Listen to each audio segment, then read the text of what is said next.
আমাদের অনেকেই মনে করি অতীতের প্রতিটি স্মৃতি, প্রতিটি আনন্দ, দুঃখ, কষ্ট আর সুখ সবকিছু মনে রাখলেই আমরা শক্তিশালী হই। কিন্তু আমরা প্রায়ই ভুলে যাই সবকিছু বয়ে নিয়ে চলা আসলে প্রজ্ঞার লক্ষণ নয়। জীবনের প্রকৃত স্বাধীনতা অনেক সময় আসে ছেড়ে দিতে শেখার মধ্য দিয়ে। এই গল্পটি যেন একটি রূপক অথবা আয়নার মতো, যেখানে আমরা নিজেদের জীবনকেই দেখতে পাই।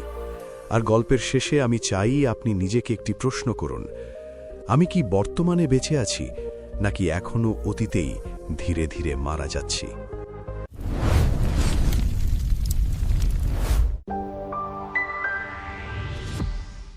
অনেক অনেক দিন আগে এক গভীর জঙ্গলে একটি পাখি বাস করত। পাখিটা ছিল খুবই মিষ্টি আর সুন্দর, কিন্তু কিছুদিন ধরে সে এক অদ্ভুত কাজ করতে শুরু করল। প্রতিদিন সে যা দেখত, শুনত বা অনুভব করত, ভালো হোক বা খারাপ, সবকিছু সে ছোট ছোট পাথরের ওপর লিখে রাখত।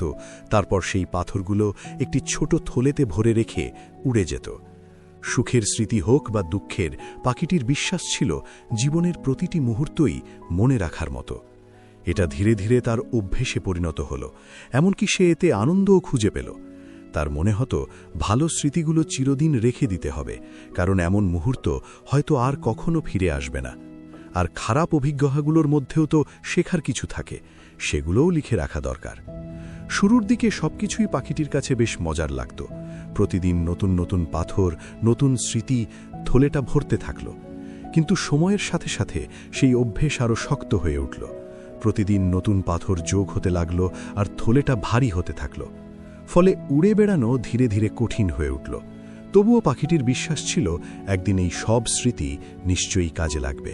তার কাছে সেই ছোট্ট থলেটা হয়ে উঠেছিল জীবনের সবচেয়ে বড় ধনভাণ্ডার। কিন্তু সময়ের সাথে সাথে থলেটা আরও ভারী হয়ে গেল। যত বেশি পাথর তত বেশি ওজন। ধীরে ধীরে সেই ওজন পাখিটির ডানায় প্রভাব ফেলতে শুরু করল। সে আর আগের মতো দ্রুত বা উঁচুতে উঠতে পারত না। একদিন পথ চলতে চলতে পাখিটির সঙ্গে দেখা হলো এক বয়স্ক জ্ঞানী প্যাঁচার। প্যাঁচা জিজ্ঞেস করল, ছোট পাখি, তুমি এই ভারী থলেটা কেন বহন করছো? পাখিটি হাসল আর বলল, এই থলেটায় আমার জীবনের সব কিছু আছে, আমার আনন্দ, আমার দুঃখ আর অতীত থেকে শেখা প্রতিটি শিক্ষা। প্যাঁচা ভ্রু কুঁচকে বলল, তাহলে বলো তো, তুমি কি সত্যি বর্তমানে বেঁচে আছো, নাকি শুধু গতকালের স্মৃতির বোঝা নিয়ে উড়ে বেড়াচ্ছ? পাখিটি কথাটার অর্থ বুঝতে পারল না। সে উড়ে চলে গেল। কিন্তু সেদিন উড়ে চলা আগের চেয়ে অনেক বেশি ভারী আর যন্ত্রণাদায়ক লাগল। কয়েক সপ্তাহ পেরিয়ে গেল। এখন থলেটা এতটাই ভরে গেছে যে উপচে পড়ছে। পাখিটি আর ঠিকমতো উড়তেই পারে না। তার ডানায় অসহ্য ব্যথা, শক্তি প্রায় শেষ। তবুও সে থলেটা ছাড়ল না। উড়তে না পেরে সে মাটিতে হেঁটেই এগোতে লাগল, থলেটা টেনে নিয়ে। একদিন বৃষ্টি ভেজা পথে হেঁটে গিয়ে পাখিটি পিছলে পড়ে গেল। পাথরের ভার তার নরম শরীরটাকে চেপে ধরল। সে নিষ্ঠর হয়ে পড়ে রইল, সেই সব স্মৃতির নিচে চাপা পড়ে, যেগুলোকে সে একদিন নিজের বেঁচে থাকার চাবিকাঠি ভেবেছিল। কিন্তু শেষ পর্যন্ত সেই স্মৃতিগুলি তার জীবন কেড়ে নিল। বৃষ্টি থামার পর কিছু পাখি এসে দেখতে পেল ঘটনাটা, কিন্তু ছোট্ট পাখিটি তখন আর বেঁচে নেই। কিছুক্ষণ পর সেই জ্ঞানী প্যাঁচাও এসে পৌঁছল। নিশ্চল পাখিটির দিকে দুঃখ ভরা চোখে তাকিয়ে সে ফিসফিস করে বলল, স্মৃতি আমাদের পথ দেখানোর জন্য, আমাদের ভারী করে তোলার জন্য নয়। এই ছোট্ট গল্পটি আমাদের একটি গভীর শিক্ষা দেয়। স্মৃতি, ভালো হোক বা খারাপ, সবকিছুকেই অতীতে রেখে দিতে শেখা জরুরি। আমরা অনেক সময় নিজেরাও ঠিক এটাই করি। প্রতিটি ছোট স্মৃতি, আনন্দের হোক বা কষ্টের, সব জমিয়ে রাখি। কিন্তু যদি প্রতিদিন আমরা অতীতের এই ভার বয়ে নিয়ে চলি, তাহলে একসময় ভেতর থেকে ক্লান্ত হয়ে পড়ি। বর্তমানকে উপভোগ করতে পারি না, আর ভবিষ্যতের দিকে এগোতেও পারি না। ঠিক যেমন পাখিটির সঙ্গে হয়েছিল। অনেক মানুষ অতীতের কষ্ট বা এমনকি অতীতের সুখও খুব বেশি আঁকড়ে ধরে রাখে। কিন্তু জীবন মানেই তো ছেড়ে দিতে শেখা।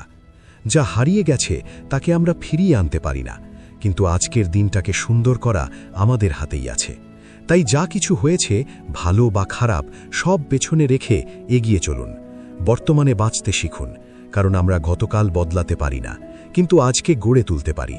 নতুন অভিজ্ঞতা নিন, নতুন কিছু করুন, জীবনে অর্থপূর্ণ কিছু তৈরি করুন। ক্ষমা করুন, ভুলে যান, সামনে এগিয়ে যান। নতুন কিছু অনুভব করুন, নতুন পদক্ষেপ নিন, আর শান্ত মন নিয়ে জীবন যাপন করুন। এই গল্পটি যদি আপনার মনে হয় আরও মানুষের কাছে পৌঁছানো উচিত, তাহলে ভিডিওটি লাইক ও শেয়ার করতে ভুলবেন না, আর আমাদের সঙ্গে থাকতে চ্যানেলটি সাবস্ক্রাইব করুন।